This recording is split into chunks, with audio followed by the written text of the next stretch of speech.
Hello, how are you? I hope everyone is gesund, stark, und freilich, begashmis und beruchnis. I hope everyone is healthy, strong, and happy physically and spiritually. As we've done in the last couple of weeks and months, our hearts and minds are with our brothers and sisters in Eretz Yisrael. So we're adding tzedakah these days to the usual Torah and Tefillah. Here we're giving tzedakah. Hashem should make miracles. The war should end now, and all the hostages should return healthy. We're going to add today, Ad Mosai. Ad Mosai. Hashem, please have Rachmanis. We're going to start as usual with the Pasuk. This week's Parsha is Parsha Beshalach. It has an unbelievable story of miracles, one of the greatest miracles of all time, the miracle of Kriyas Yamsuf, and we celebrate it, commemorate it every single day, as we say Oz Yosher and Shachas. Before Oz Yosher, we say Vayesh Hashem, and over there there's a pasuk Vayay Yisrael es Yod Hagdela, Asher Os Adinoi b'Mitzrayim, Vayiro Mes Adinoi, Vayaminu Badinoi, Uvemoish Avdoi. It says that the Eden saw the great hand that Hashem performed with Egypt, and the nation feared Hashem, and they believed in Hashem, and in Moshe, his servant. So there's much to talk about this pasuk, how there's a level of emunah, faith, which goes even deeper than seeing. It's not only seeing is believing, that's a lower level. There's a level of believing which is even higher than seeing, but we're not going to explain it now. And also, Vayaminu b'Hashem uva Moshe Avdoi. Through Moshe Avdoi, our strength, our Vayaminu b'Hashem becomes stronger. And you have to realize also that Vayaminu b'Hashem, Hashem set up a Moshe Avdoi in order to bring us closer to Hashem. And we'll speak today also, Mishim, about a major aspect of Moshe. There's two major aspects really in this Parsha, as we'll soon see. In this week's Parsha, we have something very, very interesting. I'm not going to speak about a specific pasuk this week. We're going to speak about what happens in this week's Parsha in general. And we're going to cover some fundamental themes and concepts which are really connected to man in general and to Yiddishkeit. What's this week's Parsha about? We finally leave Egypt, as we said last week in Parshas Boy, and now we are going towards Sinai, to Matan Torah, but Parai takes to the chase. He's chasing after us. That's the beginning of the Parsha. Then Hashem makes the miracle of Kriyas Yamsuf, and then we have a war with Amalek. So what we have in this week's Parsha is two psychopaths, one called Parai and one called Amalek, the nation of Amalek, and in between them, sandwiched, we have a Nachshon ben Aminadav, Mesiras Nefesh. So this brings straight away our attention to different sort of characters, what we're not meant to learn. In other words, how not to be like Parai, how not to be like Amalek, but to be like Nachshon ben Aminadav. The Rebbe in Likutei Sichos Chelik Aleph asked a question, which I don't really understand the answer so much. He asked a question, how can we see by Parai, Hashem said, Hashem yilachem lechem ve'atem tachrishin, Hashem will wage the war, you have to just be silent. And by Parai, by Amalek, we say, Tzei hilachem ba'Amalek, we have to wage a war. The Rebbe just doesn't so much elaborate. The Rebbe says that by Parai, really Parai was already behind us. It was one sort of threat. He was chasing after us, but he was behind us. By Amalek, Amalek stands in the way of Har Sinai. In other words, he's really preventing us from moving forward. So therefore, we always have to remember that which is preventing you, and we have to always battle and struggle against that to remember constantly to be able to overcome that challenge. Now, let's first talk about what Chassidus says Mitzrayim is and what Parai is. Then we'll talk about what Chassidus says how and what does it mean that it's not a state of Egypt, that we are free. And then we'll get to Amalek. I hope this all is going to make sense. So first of all, what does Chassidus say? What is Parai? Paroi is oisius oiref. Paroi means the back of the neck, the nape of the neck, which means the space which is between the head and the heart, the mind and the heart, the intellect and the emotions, which means that what is Paroi? Paroi represents, first of all, is getting chayes from achorayim, from the back, and it's the back of the neck, which means, in Avodas Hashem, which means that even though he knows better, and he understands better, but still he doesn't let it come down to his heart. And Paroi is connected to Mitzrayim. And Chassidus says Mitzrayim is connected to Meitzar HaGoroin. Mitzrayim doesn't only mean Egypt, as we spoke many times, but Mitzrayim represents a concept of limitations, constrictions, and Meitzar HaGoroin means the throat, which is connected to the neck. In other words, Chassidus explains that in general, we have the intellect, the world of intellect. Then we have the heart and emotions. Now, in general, there are two different worlds, because the mind is cold, and the main point is the mind is objective, the mind is calm, cool, calm, and collective, as they say. And the heart is passionate, exciting, tumultuous, or whatever how you pronounce that word. So, but we have to work together, which means you meditate, you have to think what's right, what's wrong, is this justified, is this what I'm meant to be doing, is it good, is it bad? And from the meditation, you give birth to the emotions. We'll soon elaborate more on this. But first I just want to get to what the word Mitzrayim means, a Meitzah HaGorim. So Hashem made the human body in such a way that the head is huger than the neck, wider. Then we have a neck, throat, and then we come to the torso.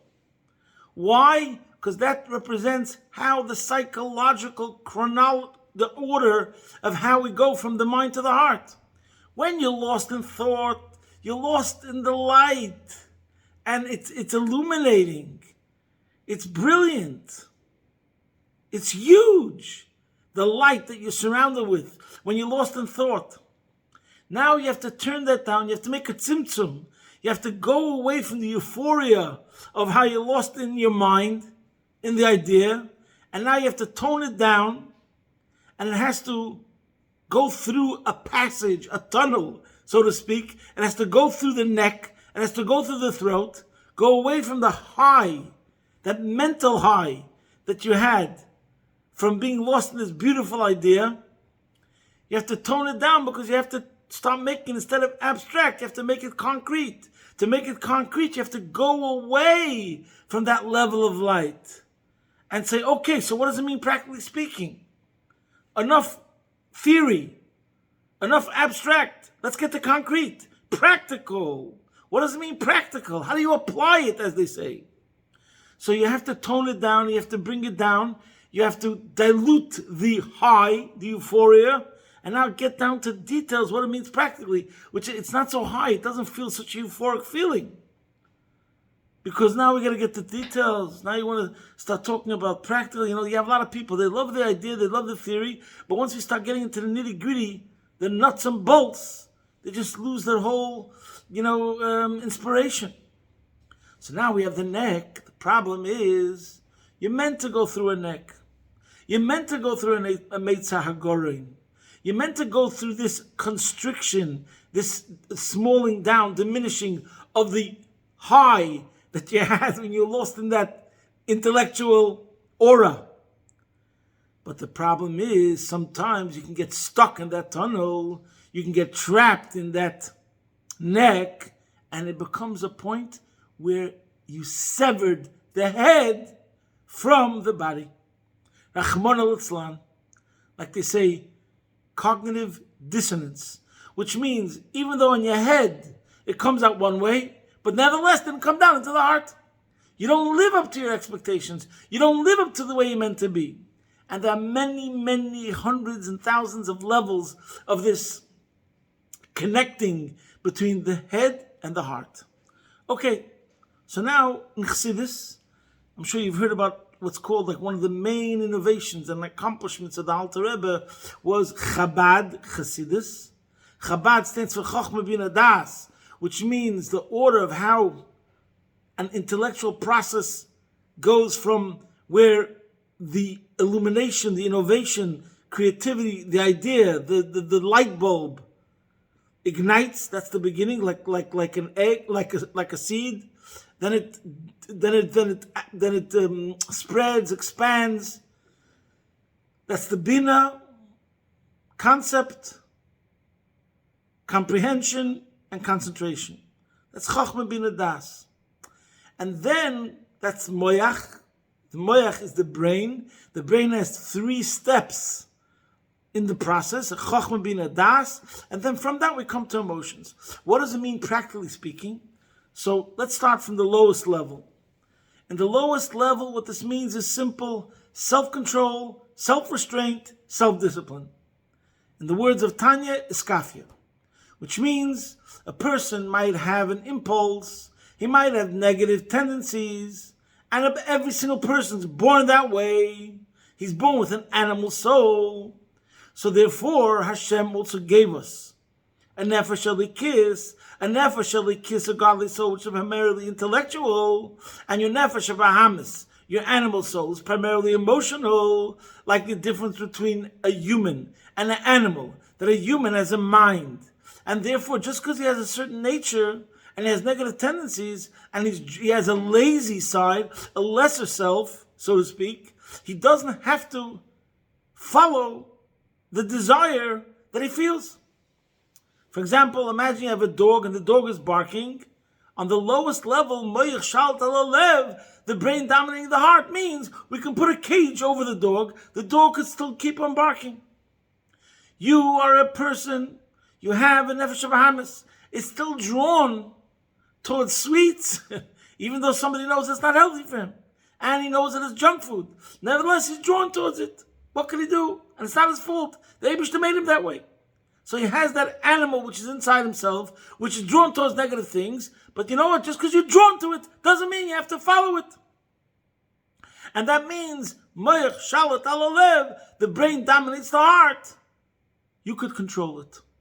Now this is the basis and the lowest level of freedom, and you can say the independence of man, that even though you're in an environment which is negative, even though you're in a society which is negative, and those are challenges from without, and even more so, challenges from within.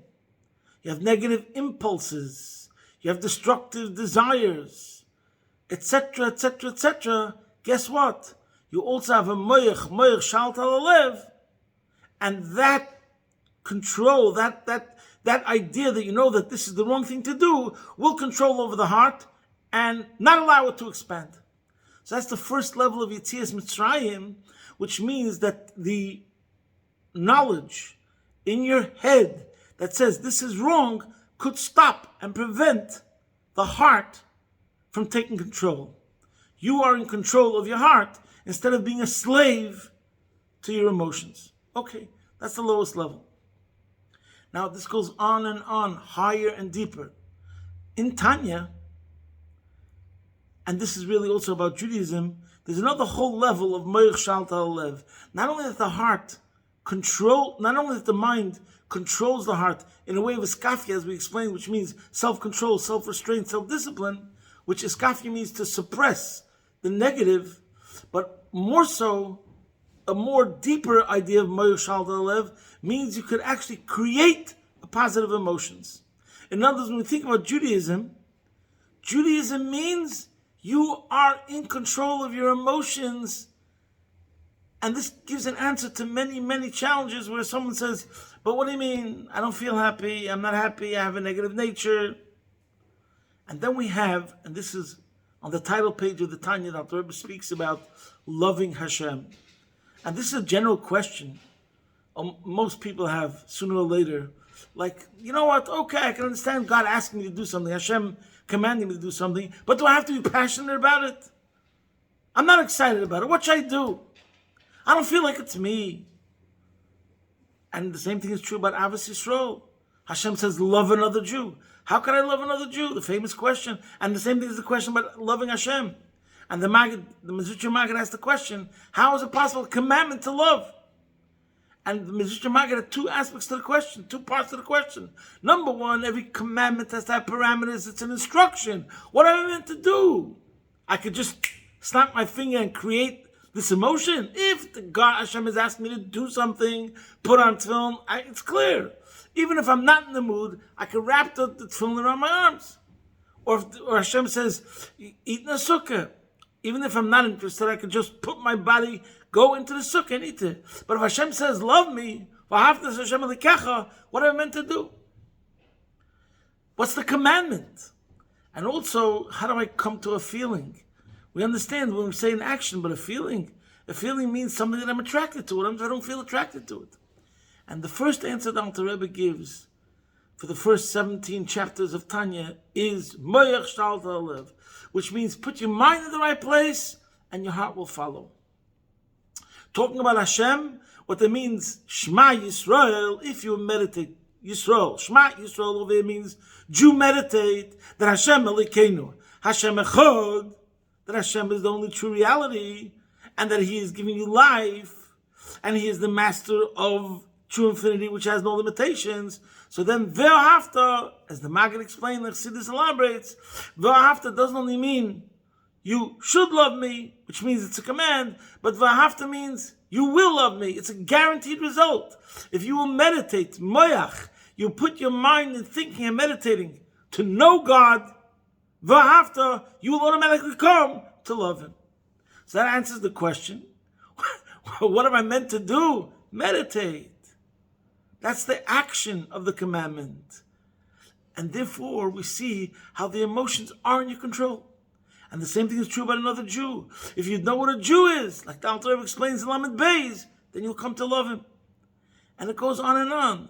In chapter 30, the Alter Rebbe talks about how a person can be humble. And the Chabad approach is to reframe it. If you deeply understand step-by-step process of meditation, then you will actually be humble towards another person. It's not something external. It's not something superficial. It's inside. You go through the brain surgery and you understand. Then you actually feel that way, etc. And now the same thing goes for Yom Tov Shabbos. You can ask the same question. Tonight is Shabbos. Question is, 5 minutes ago was Chol. Now Lich Pension is in 5 minutes. According to Shulchan Aruch, what does it mean that Shabbos is here? Shabbos is here means I have to act Shabbosdik. But it doesn't only mean act Shabbosdik, it means feel Shabbosdik. What do you mean? 5 minutes ago, I felt mundane. I was emotionally mundane, so to speak. How can I be Shabbosdik on top of the world 5 minutes later? And the same thing is Yontif. Moyadim l'simcha. It's a time frame thing. Samachta b'chagecha. Question. But what do you mean? 5 minutes ago, I had a life full of problems, this, that, and the other thing. How can Hashem command me 5 minutes later? V'samachta b'chagecha. The answer is Moich Shalta Alev. Or you could say, connected to Kabbalah Seil.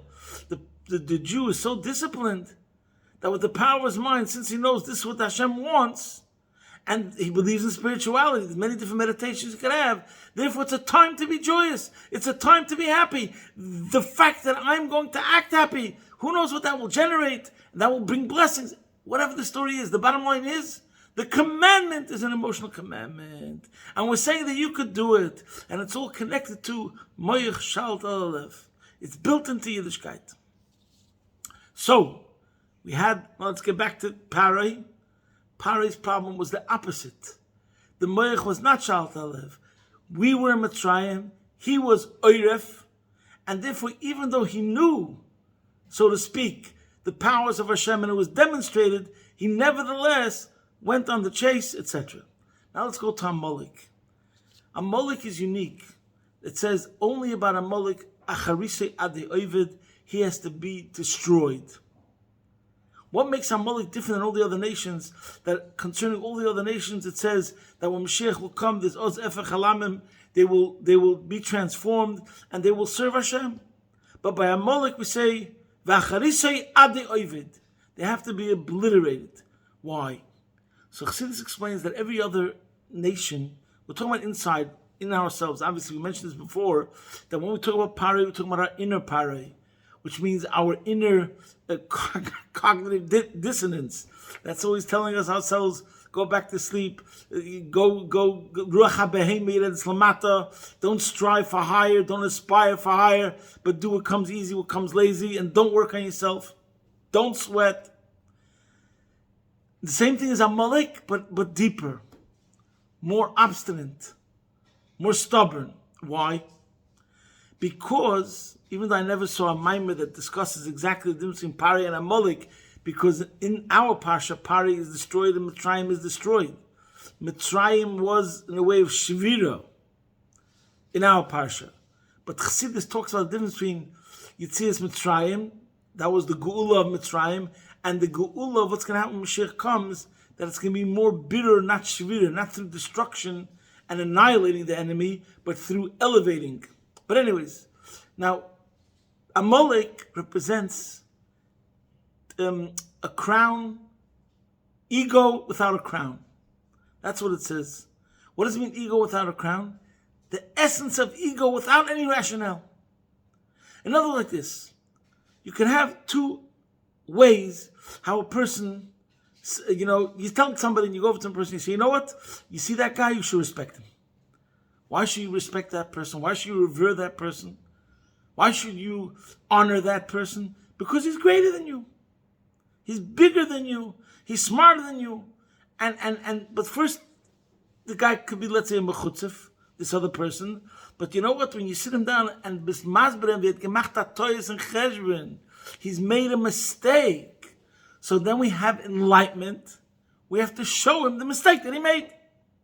If you'll show this rich person that this other person is 10 times richer than you, 10 times smarter than you, 10 times more talented than you, 10 times a better person than you, so in the end, most people will come to respect the other person. So that's the usual approach. So even with Pari, let's start at the beginning. He said, who are you coming? Who's coming to redeem the Jews? Who's the Hashem of the Jews? Lo yadaiti esavaya. So he doesn't have das. Moshe Rabbeinu represents das, and Moshe Rabbeinu is trying to show him, and this was the 10 Makkahs, more and more demonstrations of Gilui, of Shem Havaya, to show who we're dealing with. Which is one of the explanations what it says in general, that the story of Chumash, in other words, Avram Yitzchak Yaakov, is monotheism, that there's a God in general, there's Hashem, could be Shem Elikim, Bereishis Bara Elikim, and the story of Yitzias Mitzrayim is to show that it's a whole higher level, Shem Havaya. And for some reason, this still didn't affect Pari, even after 10 times being nuked. He's still running after them. Maybe he thought maybe this time he'll win. But Pari wasn't going on a suicide mission, because that's why he brought all his chariots. That's why he was chasing with all of his empire. He still thought maybe this time Hashem maybe won't make another miracle. Who knows what he thought? We have to understand it really. But Amalek is a different story. Amalek, to start with, is a suicide mission in a way. He knows he's going to be crushed. As the mashal which is brought about the ambatya, the hot steam of bath, he knows it's suicidal to jump into it. He's going to become scorched, but I don't care. So it represents an akshonis, a stubbornness, which is a whole level by itself, which means, getting back to the analogy that I said about, you go over to the person who's a mechutzef, who has audacity and no respect, but if you show him that the other person is much greater, usually he'll have respect. That's 99% of the population. But then you have 1% of the population, guess what? The more you tell him how that person's better, and he understands in his head that it's true, that person is a better person in every single way, then he says, you know what? So it shows an even greater chutzpah. I become an even a greater cheveman, that even though that person is truly greater, and I understand it, I still don't respect him. There's a goyish line somewhere, I don't know how it goes, where somebody says he's a rebel, and somebody else asks him, so what are you rebelling against? And he says, what do you got? Which means, that means just anti-establishment be'etzim, anti-authority be'etzim. That's it, whatever it is. He has to show, I don't care, no matter what, I don't care. And that's why Chassidus explains concerning Amalek, that Amalek comes also from the word Am Moloch, a nation of Moloch, Milosh Malika, similar to Pari, where it says that it's the back of the neck. Oiref, by Moloch, it says Amolok. It's a severing. What was Malika? Malika was that act where they broke the neck of the bird in the Beis Hamikdash. It shows an idea of severing the head from the body. That's exactly what Amolek is, even more than Oiref. And that's why it comes after Kriyas Yamsov. Even after the greatest miracles and every single demonstration you can imagine. And it's not like by Parai, where we have to show them, but wait, there's more. No, it's final. We've seen the greatest miracles that could happen, and Amalek is still there and saying, what are you so nispo? What are you getting so excited about? That's why Amalek is also Melosh and Kridus. And that's why Amalek, it says, Yedeyas Reboinei. By Parai, it says he didn't reach the level of Das. Amalek, we say, Yedeyas Reboinei. He knows God, Hashem, or Mechaven Limit Boy. He's still rebelling. What is he rebelling against? Whatever you got. He's a rebel, l'shem being a rebel. It makes no sense. You can't talk to him, b'chlal. So therefore, enlightenment and illumination is not possible. There's no redemptive angle. He's out there. He's some sort of being which is brains out the window completely, full of a hatred, just because he hates you and he wants to go against you, no matter what. I don't care, whatever. There's no dealing with him. There's no negotiating with him. That is Amalek. So what is the common denominator between the two? Whether it's Parai, whether it's Amalek, it's about stopping the person and the connection between the mind and the heart. Now let's go to Nachshon ben Aminadav, which is the contrast. What is Nachshon ben Aminadav? Mesiras Nefesh. Hashem says, do, we do. Now, Mesiras Nefesh is also connected to the mind, but not the idea of intellect so much as we spoke till now, but as the Alter Rebbe brings in chapter 13, there is in the Moyach a special illumination of the Nefesh Halikis, a residing of the Nefesh Halikis of the godly soul, and that means a dedication and a loyalty of Hashem, which goes beyond intellect. It's just that in the body, that the portal of where that resides in the body is in the head. But it's Mesiras Nefesh. So now let's talk about in Avodas Hashem, what does this all mean? You know, we have our inner Parai, we have our inner Amalek, which, just says, I don't care, or just is stubborn, or just has chutzpah, or just Amalek is krirus, asher korcha baderech, which means coldness, relax, take it easy, don't get so excited. There are many people, that Judaism is relaxed. That's connected to Amalek because it says don't get excited. So it comes out. Oh, by the way, I mentioned previously about Vayaminu B'Hashem over Moshe Avdoi. There's a long talk in Chassidus how Moshe says to Yeshua, choose mention, B'chal Lono Anoshim, and it means Anshe Moshe. People that are connected to the tzaddik. The tzaddik is the full-on level of Kedusha with the full intensity. When you are connected to the tzaddik, his level of devotion, dedication, and fiery passion will help you, and you will also become infused with a bit of that, just like in the story of Amalek, as the Mishnah says, that when he picked up his hands, and the Yidden saw, what does it mean? That they looked at Moshe and his hands were raised? That means he turned them to Hashem. He is the conduit, he connects us to Hashem. It's getting late, so let's just get to the tachlis. What does it mean in Avodas Hashem? In Avodas Hashem, it means that how do we battle the Parai and the Amalek that's in us, which represents laziness, which represents stubbornness, which represents anything which is preventing us from doing what we're meant to do. So there's two ways. One is Das. Moshe represents Das. What does it mean to get real Das? Das means we have to always work on itself, and this is a lifelong Avodah in Avodas Hashem, which means that you have to really immerse yourself, that it should resonate. We serve the Eibishter. When we're under Bar Mitzvah, so we're not so serious yet. We become Bar Mitzvah, we become more serious, and we start thinking about value systems. How much does it really mean to me? And this is now a journey in life of spirituality and advancement in getting stronger and stronger in our values. But how strong are they? How much are they really part of you?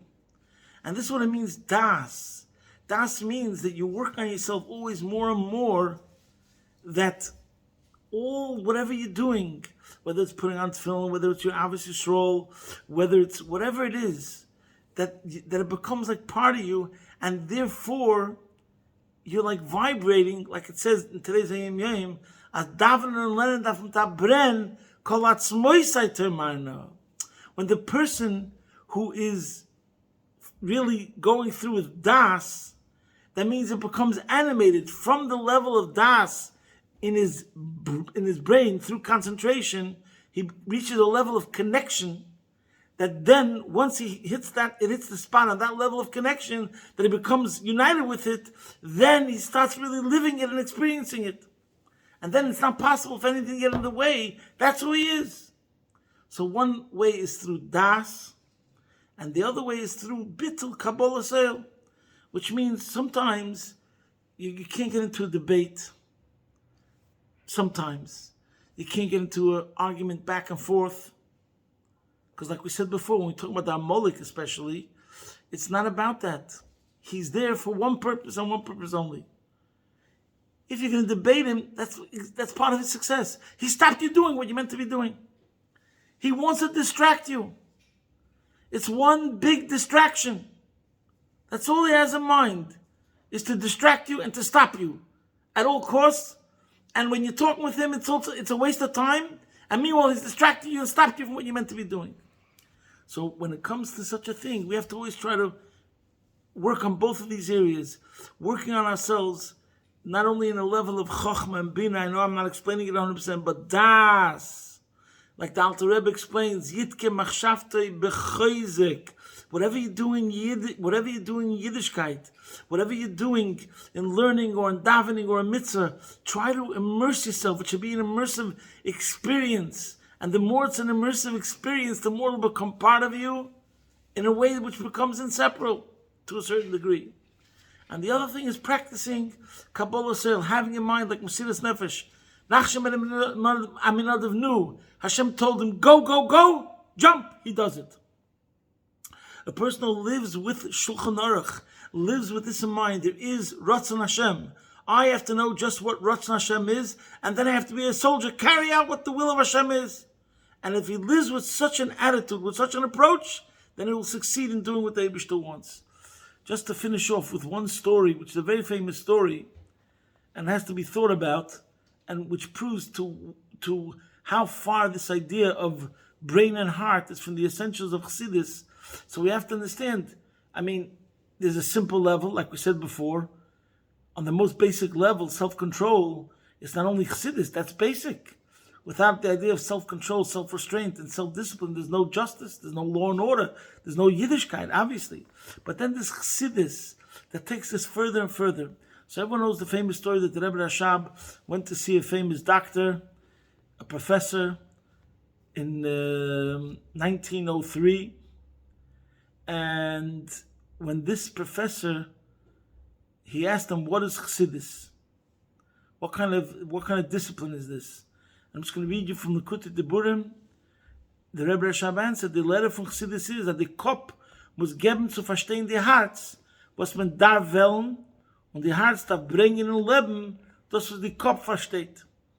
The Rebbe Rashab answered, the mind has to explain to the heart what you should want, what your desire should be, and the heart has to bring into actuality, into life, to live in accordance to what the mind understands. So then the professor asked, wie macht man das? How do we accomplish that? Kopf und Herz sind doch zwei Weltteilen, was zwischen sie ist a großer Yam. They're two separate worlds. And there's a big ocean which separates them. Hat der Tate geämpft, die Arbeit ist zu machen a Brick zwischen die dosige zwei Teilen Welt. The work is to make a bridge between these two different worlds, different part of the world. oder lechol apoches durchziehen Telefon und elektrische Drotten, behelfen, als die Lichtigkeit vom Kopf soll kommen in den Herzen. You should make a bridge, and at the very least make telephone wires, electrical wires, in a way that the light, the illumination of the head, should arrive into the heart. So obviously, this is the Rebbe Hashab explaining to this professor, what is Chassidus? And this is what he says of him. This is Chassidus. He doesn't say Chassidus is bittul. He doesn't say Chassidus is Kabbalah Seil. He doesn't say Chassidus is Mesidus Nefesh. Even though it could be included in what he's saying over here. So this is something, we have Afachba, the Kulaba. He's answering a professor, what is Chassidus? And he's saying, in the end of the day, Chassidus, his definition over here, is to bring the illumination of the mind into the heart. And that this is an awesome avodah. Hashem should help that we should deal with the pare which is in us, and the amalek which is in us, and eradicate them. And we should all be successful in having noble aspirations, and that these noble aspirations should come into actuality.